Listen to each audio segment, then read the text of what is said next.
Today on The State of Us, Speaker McCarthy's deal. What would be better?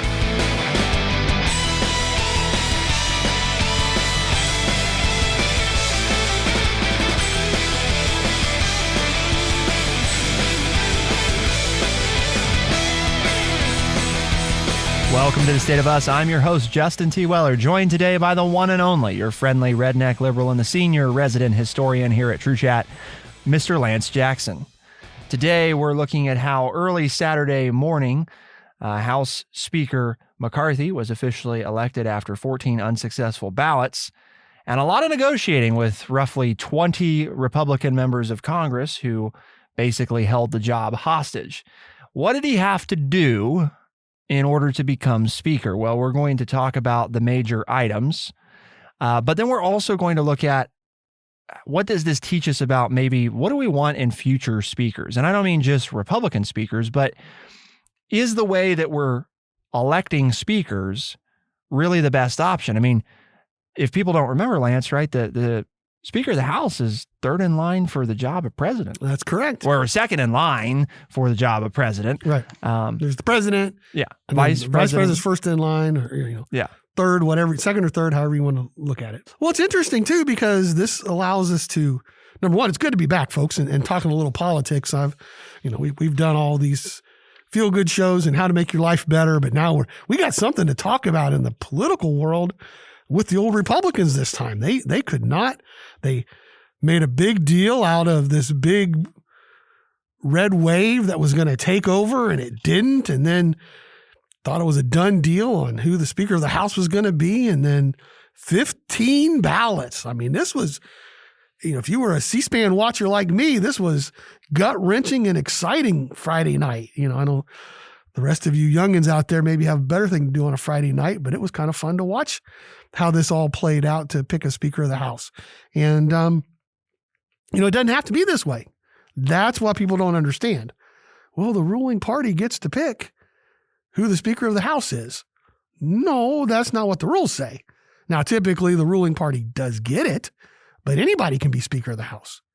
I think, Justin, you don't even have to be a member of the House of Representatives. You do not. To be Speaker of the House. And there is no age requirement. Right. So, and there is no citizenship. There is actually, Lance, only one real requirement to be Speaker of the House. Right. Which is that you need to win a majority vote you need to have been the seated people that nominated are by somebody currently in the House. Okay. And then you need to win a simple majority of those current members of the House. It was late Friday night. So they could make you Speaker. I was getting ready to say, I was getting ready to throw my name in the hat, as a tiebreaker. You guys can't decide. I'm not doing anything the next couple of years.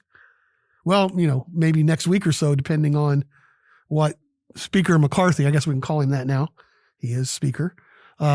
What Speaker McCarthy gave up to get the job.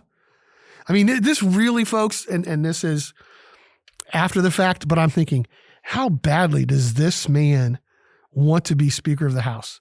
To basically lay his soul out on the altar to these 20 people and to the American people just to get this job of Speaker of the House. Because as we talk about it, he gave up things that other speakers, John Boehner, for example, decided, you know what, I'm not going to lead you rabble-rousers. This is stupid. I'm in charge. You're electing me to run things, and then I have to cede power to you, the minority group. I say minority in the Republican Party. Boehner left because of that. Paul Ryan gave up the speakership and basically got out of politics because of something very similar to this. And Kevin McCarthy laid clean his soul for the whole world to see, just so he could be called Speaker of the House and put that gavel in his hand. So we're going to spend the first part here talking a little bit about what did McCarthy actually agree to, followed by how could we change this going forward. The first up is a big one because it's actually spoiler alert, it's in the solutions section as well. The motion to vacate.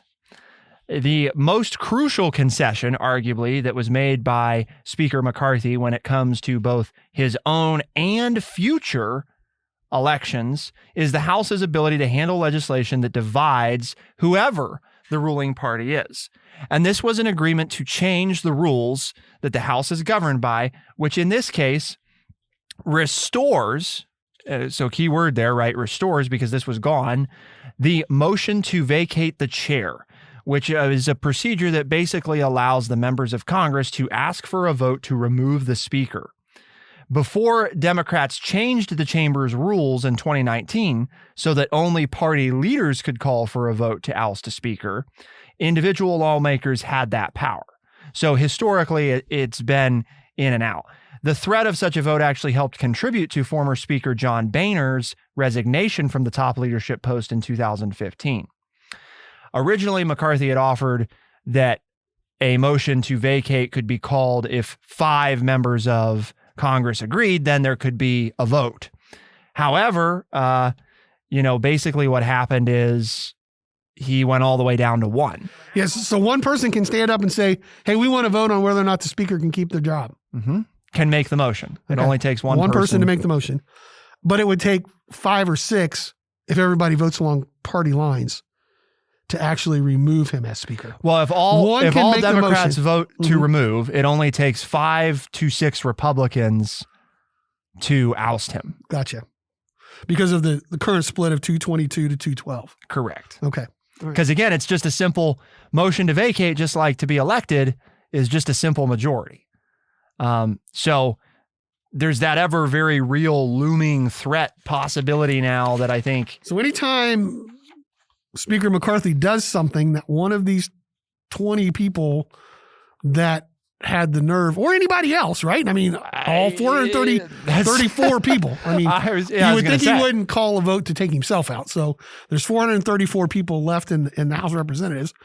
Anything he does to upset any of them, they can call a vote. I mean, here's where, and maybe I see a procedural backlog. Well, what I am, if I'm a Democrat, anytime I want to stop the Republicans from doing anything, hey, I want to vote on whether or not. Yeah. Because it doesn't say Republicans. Right. Any member can ask. So the Democrats could be calling for a vote every hour on the hour and stop all things going. Yep.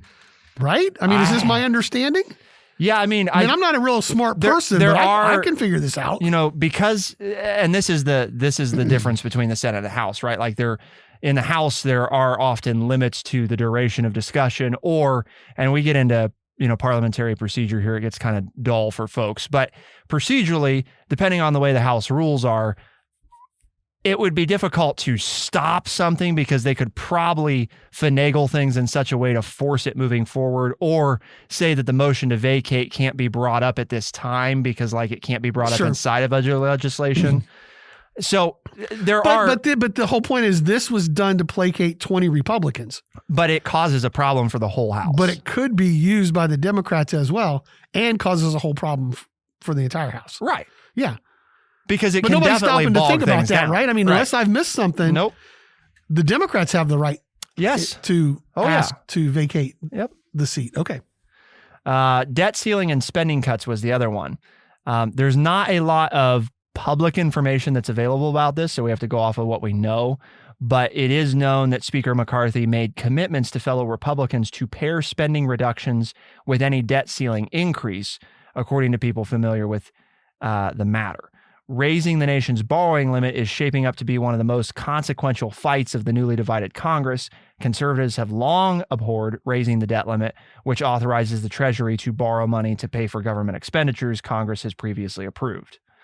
So they view it as an opportunity to enforce spending cuts, even though one of the first things that came out of the House was actually an increase in deficit spending that the Republicans voted for. But and I'm not just criticizing Republicans here. It's been an ongoing thing. I mean, pretty much for the 10 or 11 years we've been doing this, Lance, that we have talked about the deficit is a real problem that somebody should address, and it shouldn't just be a Republican or a Democrat thing, because both parties at different times talk about it. Like right now, the Democrats are raising hell because, the Republicans say they care about the deficit and look what they did. And it's like, yeah, well, you raised the deficit too. So is, pot calling the kettle black kind of thing here. But the point being is it is a real issue, but it gets weaponized, I think, in dangerous ways by both parties because it's a fun talking point. Well, you have to be careful, because the old political joke is the Democrats are going to raise your taxes and raise spending, whereas the Republicans are going to cut your taxes and raise spending. So spending's going up. It's just both groups will spend. Okay. So it's interesting that, and I just say that that's tongue in cheek and that is an old thing. I remember my grandfather sharing that with me and he said it was old when he was sharing it with me. It's just interesting when you look at, they both want to, say they want to cut spending, but when they both get in power, and here's that other, right? It's a lot easier to be the one complaining about what's being done rather than being the party that's in leadership. All the Republicans want to do is be in leadership. And look what's happened to them since they won the House. It's been a mess because it's really hard to rule from out front, whether you agree with what they want to accomplish or not. That's not what I'm talking about. It's really hard. You clamor how bad the other side is, and then you finally get the chance to be a leader. It's hard to lead. So the other thing here is obviously with the looming debt limit, there's a question of this is another potential complication for a speaker in a closely divided House, but particularly one with this motion to vacate, is if Republicans obviously are going to insist that spending cuts be part of this, or at least if a faction of the Republican Party is going to insist that spending cuts be part of raising the debt ceiling. If Democrats don't agree, and Speaker McCarthy won't bring up a clean debt ceiling increase, then Democrats could employ a discharge petition. It's a very rarely used procedure, and it could take weeks to complete, and it would need at least a handful of Republicans to publicly join Democrats. But the reason I think this is brought up is this could be another kind of smack in the face to McCarthy of, you couldn't figure out how to create a compromise, so the Democrats went around you. They got 7 or 8 Republicans who agreed that, not raising the debt ceiling would be far worse than just raising it. And they passed it and the speaker was against all of it. That's a pretty substantive. Kind of cuts your legs out from underneath you, doesn't it? If you're in charge. Hard to claim that you're still in charge. Right.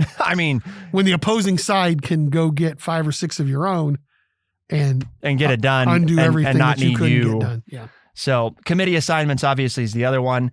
Not a lot of details yet about this. I'm sure we'll continue to see what happened, but he obviously the House Freedom Caucus, which is sort of most of this group of 20 that was kind of the holdouts. We know too well our Congressman Jim Jordan, who has been historically one of the important leaders of that caucus.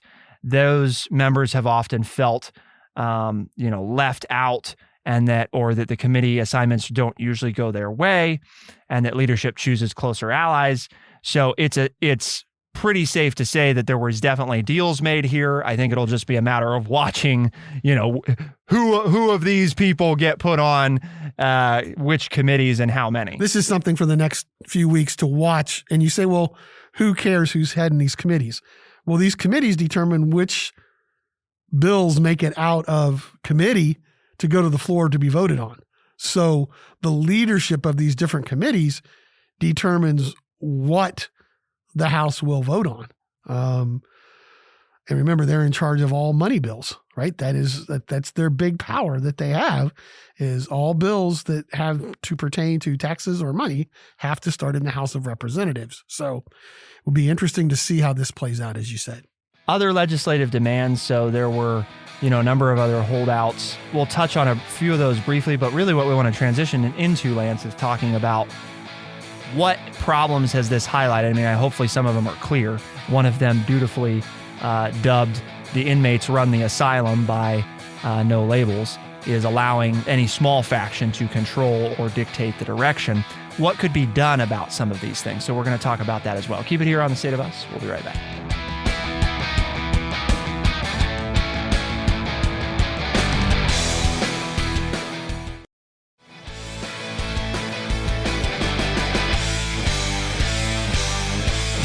What other legislative demands did Speaker McCarthy cave to or agree to for Republicans? Well, one of them was including a promise to bring up a vote for a border security plan that was advanced by Texas Republicans, a term limit requirement for members of Congress, and a plan to offer a federal budget that balances over 10 years. House conservatives have also pushed McCarthy for the House to take up one by one on the chamber floor the 12 annual appropriations bills that together fund the government, and he has pledged to give lawmakers plenty of time and leeway to offer amendments. That would be a departure from how both parties in Congress have handled spending bills in recent years. Instead, Congress has usually funded the government with omnibus measures that combine all or several appropriations bills, which conservatives say are usually too big and too hastily assembled to get proper scrutiny, or continuing resolutions that maintain existing funding levels on a temporary basis. Even if the House is able to pass its versions of individual spending bills, the final spending package the chamber negotiates with President Biden and the Democratic-controlled Senate will likely be an omnibus. So, negotiators also agreed to pass a bill that averts a government shutdown if Congress hasn't passed appropriations bills by the funding deadline through the enactment of a continuing resolution that cuts spending. Yeah, we need to get into a solution because this whole discussion so far has me knackered. That's all I got to say. Is that our word? Ding, ding, ding, ding. Word of the day, knackered. Knackered. From the British, Knackered means tired or exhausted. After a week of working late nights, Josephine was too knackered to attend Sheila's party. Where does this word come from? It is derived from the past participle knacker, meaning to tire or exhaust or to wear out.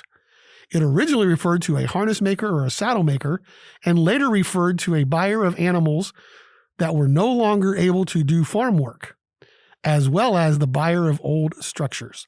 The origins of the noun knacker, however, remain obscure. Knackered is used on both sides of the Atlantic, but more common among British speakers. So the next time you're tired because your spouse is droning on, just say, man, I'm feeling knackered right now. The party in charge can't pick a leader to get the the first order of business was to seat the new members of the House, which stalled for almost an entire week, almost 6 for longer days. than it ever has been in about 100 years. I mean, this is not a good start for the new group in charge. It just doesn't, not only does it not look good, but if you can't even decide on who your leader is going to be, how are you going to accomplish anything for the American people? So the first problem that we're addressing, which No Labels has proposed 2 solutions to, for those that don't know, we've talked about No Labels a few times on this show. They are a bipartisan group of Democrats, Republicans, and independents who basically want to see bipartisanship restored. In other words, they don't necessarily believe that you have to give up your ideals, but they do believe that compromise, right, and more bipartisan action would better benefit the entire country as a whole. So we've covered a lot of their stuff over the years. One of them is the first problem is the inmates run the asylum, right? 2 rules in particular make it fairly easy for ideological factions to threaten a speaker who doesn't do their bidding. So the first solution to that is vacate the motion to vacate, right? Which is literally what we just talked about as one of the problems. The motion to vacate the chair is that rule that allows any House member to demand a no confidence vote of the speaker by the entire House. So what do you do to fix that? Well, the solution, right, is that Congress should significantly revise the motion to vacate rule. In other words, having that rule is probably a good, you don't want to not be able to get rid of the speaker no way, no how. That's probably not smart. But the motion should be allowed only when a party's full caucus votes to file it or when serious ethical allegations have been lodged against the speaker. Some may remember that Paul Ryan famously said he would not accept the role of speaker without substantive changes to the motion to vacate. And while it was never public, the assumption is that Nancy Pelosi had done the same thing of basically saying, yeah, we're not going to do this. One member of the House thing can call for and that's now literally what McCarthy has agreed to. So Republicans and Democrats historically, the leadership has not liked that because it very effectively undercuts the speaker's job to ever work across the aisle because you're always in fear of that retaliation of that motion to vacate. And to your point, if you're not going to work across the aisle, what are you really ever going to get passed of any substantive issue? And that's what we need to get back to. So what you're saying, what No Labels is actually saying, is that the motion to vacate is stopping bipartisanship. And so why would we have that in there? Oh, well, because it would appear that the 20 members, at least these 20 members of the Republican Party, don't want to be bipartisan. They don't want to work with the other side. And so obviously, as being members of the House of Representatives, you represent a smaller group of people than you do an entire state or as the president. So I guess you can get reelected doing that. But they're basically telling us, yeah, by us demanding this, we don't want to work with anybody else. You either do it our way, or you hit the highway. The other thing is, so, how do you keep the inmates from ruling the asylum? Well, we talked about you get rid of the motion to vacate because obviously that eliminates some of that threat. The other thing is a bipartisan speaker. And this is probably one of the more substantive proposals in the speaker plan that No Labels had released. And this was a few years ago when they released this. So in other words, Congress could change the rules for electing a speaker. Right now, the House selects its speaker on the supposed to be on the first day of each new Congress, unless, of course, you're the most recent one. The election requires just a simple majority, which we talked about at the full chamber, and each party nominates its leader for the post. Traditionally, that's how that works. So what Congress could do is change those rules, and the new minimum number of votes required should equal the majority's party's total membership plus 5. So in other words, if the majority party has 225 members, a speaker nominee must receive at least 230 votes. Theoretically, this could require a speaker to win support from only 5 opposition party members. But in recent years, several House Republicans and Democrats have refused to back their party's nominee. So it's quite possible that a would-be speaker would have to win the backing of numerous minority party members. If a would-be speaker has to receive even a few opposition party member votes, it will weaken the leverage of the ideological fringes. Whenever a hardcore member says, quote, "I won't vote for you because you're too accommodating," it forces the speaker nominee to find yet another vote from the opposition party. People will soon learn that this new rule works for bipartisanship and against extremism, according to No Labels.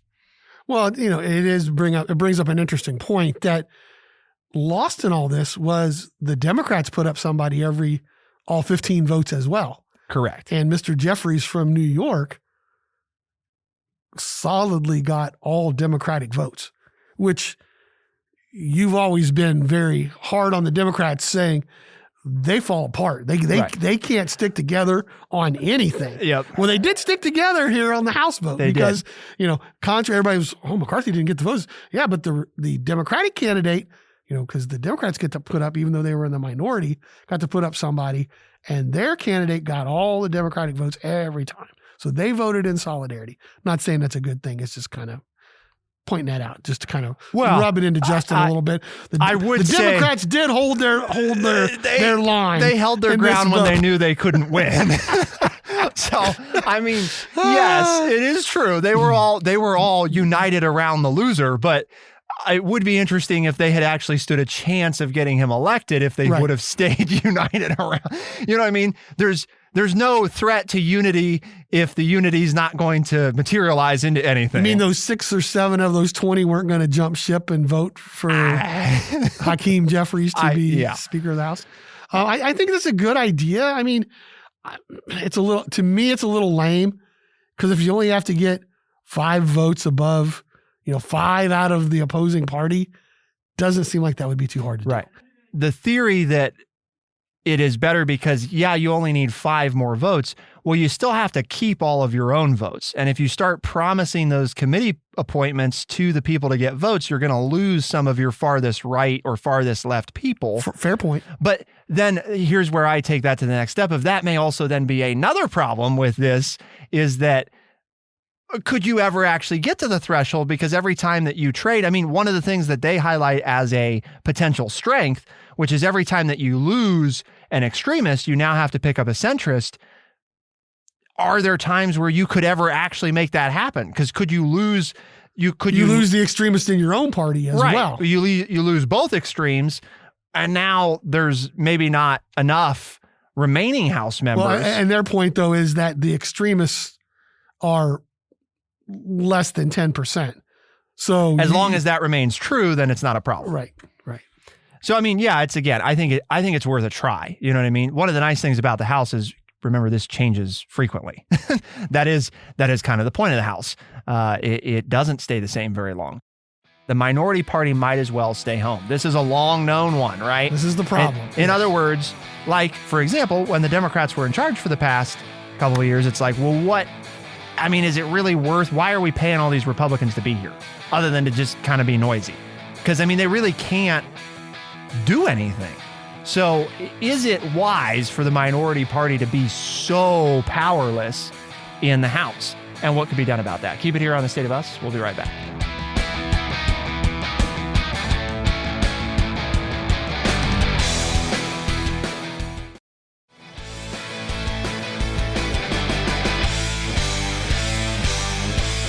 House rules allow the majority party to completely dominate action and decisions at virtually every level, even if that party holds a narrow numerical edge over the other party. So, for example, in 2010, a Democratic-controlled Congress passed the Affordable Care Act. That was with not a single Republican vote. And in 2017, the Republican-controlled Congress passed the Tax Cuts and Jobs Acts with no Democrats. Part of the problem is that the division of real power in Congress is disproportionate to the choices that the American voters have made. For instance, in 2018, Republicans held 69% of seats on the powerful Rules Committee, which has almost complete control over what happens on the House floor, even though they held only 55% of the total House seats. So you get 69% of seats on the Rules Committee, which makes rules for the whole House, even though you actually only hold 55% of the House seats. Well, if you only have 52% or 55% instead of 70% of the seats, it's only then one or two people have to change their mind, which then gives the minority party more of a chance to get something passed, which then would lead to more bipartisanship, which is the whole point of no labels. So does it really change anything? Well, it changes the number of people that are sitting on the committee. And if they vote in lockstep every time, then the minority party is still really not getting to do much more than twiddle their thumbs and make sound bites that they can put on their Twitter account so that they can run for re-election next year.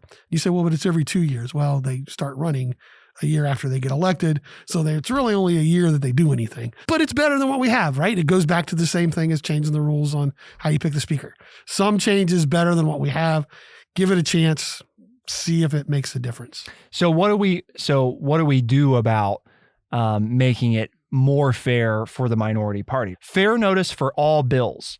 The majority party, Republican or Democrat, often games the House schedule by giving the minority members and staffs too little time to prepare for important committee meetings. If your party or your belief system is represented, but they don't have access to the same information, how is that a democratic? Right? How is that reasonable? Form of government? I don't care if you're a Republican or a Democrat. You're not even playing the same game. And we're all in the same Congress and we're all representing the same American people. And we don't have access to the same information for the same amount of time? That's asinine. The other solution for this is representation on committees. Give the minority party fair representation on all committees. Require that party ratios on all committees, including the Rules Committee, to equal the party ratio of the entire House. And that's what I was saying in the beginning. Obviously, There's rounding, but that should be because the whole thing is, right, different committees have different rules about how many committee members it takes to pass something. So one of the ways this system is gamed is they say, oh, well, we don't want to put, it'd look totally screwed if we just made the whole committee only our people. So we're going to put a few token minority party members on here, whoever that is, Republican or Democrat. But they can't ever have hopes. But we're going to make sure that our ratio is high enough that we can always advance the committee's agenda, regardless of what they say. Okay, we're running out of time. I've got to ask you a question here, okay? Uh-huh. It would seem to me, now, and again, I'm not a very smart person, I've been around a long time, but it would seem to me that the American people, after this last election, want bipartisanship. That the Senate was decided by one vote. Take Kristen Sinema out of it, Bernie Sanders, whatever. But basically, it's a 50-50 split in the Senate. And for the most part, It's a 50-50 split in the House. It's only, 222 to 223 to 212 or whatever, or there's an independent 222 to 212. So it would seem like with the votes being so close between Democrats and Republicans, representation in the House and in the Senate, that Americans want bipartisanship. So, what do you think about that? We want things done for the country. We've done No Labels, taken the top 7 issues in society, and No Labels has done the research and the polling, and 70% of Americans or more agree on this answer. And it's not the answer, but it's an answer. And 70% of us agree on it. We could all say, yeah, we could live happily ever after if Congress would do this. 70% of us. And yet we get nothing done. Doesn't it seem like with the outcome of the votes in November and how close it is split between Democrats and Republicans? Obviously, the other school of thought is, well, we're just that split. We're split right down the middle. But to me, we are a knackered people with all of this arguing and fighting and jousting. And we say, and we just want, do something for the benefit of the masses. Will you please? Will you please? That's what I get from No Labels. 70% of us agree on an answer. It should be simple for both the House and the Senate to pass this and the president to sign it, whether they're Republican or Democrat, because 7 out of the 10 people that you represent say, we agree on this answer. And you might say, great, Justin and Lance, we do. I mean, how do you think, what do you think about that? Am I totally off base, or do you think this is we're not split, we are asking for bipartisanship? I don't know. I think we're asking for bipartisanship. I think we have been. I think that, as we have said so many times on this program, right, the reason the rules are the way they are is because it benefits not the people, but the party, right? That's the whole reason. It supports that infrastructure system of party politics, and that's why the rules are the way they are. The other reason is because I think our lawmakers have lost sufficient motivation to do things, because often it's more effective to not do something than it is to do it in terms of getting reelected and keeping their job. And I love this last part of the No Labels piece, Lance, which I think we end on, because you and I have talked about this so many times. It's such a simple idea that it basically every American understands. If you do not come to work, if you do not do your job, there are consequences, but not in Congress, not in the highest level of spending in our country, the people that we elect to decide how to spend our money and do things that are supposed to help up. No consequences if you don't show up and if you don't do your job. And you might say, well, sure, because we can vote them out. Okay, well, but there's an agreement, right? And one of those that just drives us crazy is like one of the only jobs that Congress, constitutionally has to get done is to pass congressional budget appropriations, right? That is their job, literally their job. If Congress can't make budget and spending decisions on time as scheduled, members should not get paid. No budget, no pay. And no back pay. And no back pay, yeah. Once you get it settled. Yeah, no, that was the thing. You lose daily. Yeah, no budget, no pay. Yeah. But we'll get all our pay back once we pay. No. You divide it daily, what your daily rate of pay is. Yep. And for all the days that you're late, you lost that amount of money. No pay. On board. Because the rest of us have to go to work every day to get paid. You would be amazed. I mean, I think we would be shocked at how wow, look how often Congress gets stuff done when they're scheduled to get things done. I mean, I came in now that they don't get paid anymore. I came from work today to do this show. Yeah. If I had decided to take the morning off and not go to work, my paycheck would be smaller right. at the end of the pay period. But not in Congress. I get paid the same whether I show up and do anything or not. It's another one of those things that drives you crazy too is, remember, we're paying them, and we've talked about this, which isn't just no budget, no pay, but they don't show up to certain votes. You look at the House floor, and there's like 2 people there for discussion or whatever. And who are they talking to? No one, because everybody doesn't have to be there, because we're not making them. No, if now is the time for discussion, in session right now, then you better have your butt in that seat, you know. unless you're sick, like actually like a doctor's excuse delivered to the Speaker of the House, and everybody decides to excuse you, because again, how is it discussion if nobody's there and you and two other people are sitting on the floor with, by the way, not even the Speaker of the House presiding, whoever they've put in their place, because they're not there either because they don't want to listen to what you have to say. Defeats the whole purpose of a discussion period when that's handled that way. I agree. The last bit was the annual fiscal report. We've not talked about this one as much before. I think it makes a lot of sense. Each year, the Comptroller General should make a televised update on the nation's finances before a joint session of Congress. The President, Vice President, cabinet members, and members of Congress must acknowledge the report by signing it, just as CEOs have to affirm the accuracy of their company's financial reporting. The American people deserve to know what's really happening with our nation's finances, and No Labels believes that Congress should at least be able to work from the same set of numbers. The goal here obviously being as a job requirement, it just like for most CEOs, is to affirm the accuracy of the accounting of the nation every year so that this business later in the year of, well, I didn't see those numbers, or those aren't the numbers that I told, or when members of Congress start using different numbers, because now you have a piece of paper that everybody signed that said these are the numbers, And if you don't want to sign that piece of paper, then you're not doing your job in Congress. Which, by the way, would go back to you don't get paid. As long as you withhold your signature from the Comptroller General's report on the finances, you will not be paid for any duration of time that you withhold that signature, because that is now part of your job. Seems like we talk at a time when we talk about full transparency. That's about as full as you can get. Yep. And again, it seems like one of those, like, what, we don't do that? Nope. Nope. There's nothing that says that at the end of the year that all members of Congress have to have come to an agreement on what the accounting of the country was. Even though that's their only job. Right. Yeah. Even though that is literally their job. It doesn't matter. It's like having a CFO of a company and saying, yeah, you don't really have to know what the numbers are. Right. You don't have to report to the shareholders as to what the numbers are. You show up if you feel like it, when you feel like it, and do pretty much what you feel like. And collect your full paycheck. Right. Yep. And keep everything a secret from us. Yep. Sounds good.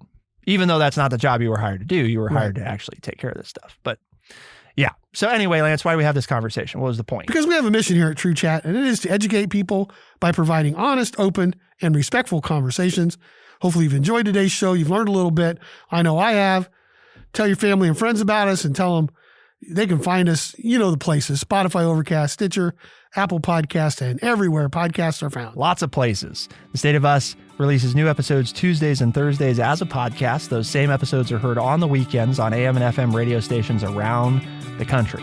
For The State of Us, I'm Justin T. Weller. I'm Lance Jackson. Special thanks to producer Bradley Butch. Thank you, all our audience, for tuning in. We'll see you next time. Be the change.